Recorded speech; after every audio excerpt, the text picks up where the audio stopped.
Let's talk then to Jonathan Arnott, who's a UKIP MEP for the North East. Mr. Arnott, good morning to you. Good morning. What did you think of it?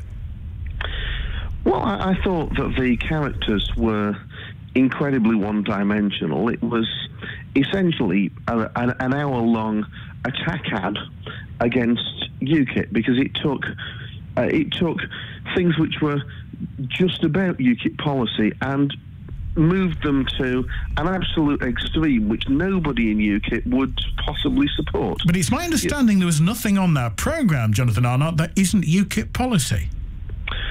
My point is that it's an incredibly extreme interpretation of things which we believe. So, for example, if we talk about action being taken against illegal immigrants, that, of course, is something which happens already in the country. If somebody is in the country illegally, then there is a legal process for those people to be removed.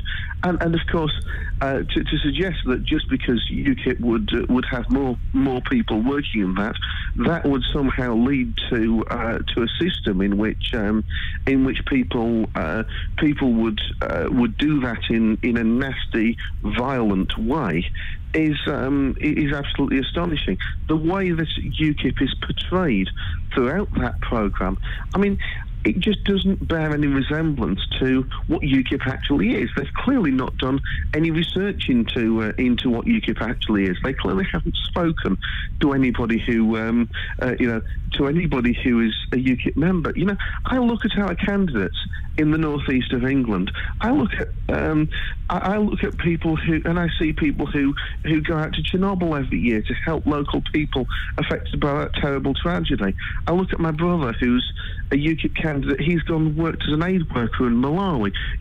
These are the people that are genuinely UKIP, not some, but you wouldn't expect bigoted, racist people who spend their whole time attacking anybody who's non-white. I mean, frankly, it's disgusting to portray UKIP in that way. And, Jonathan Arnott, it's not a policy issue. It's an issue of an extremist interpretation, and you could do exactly the same to any party.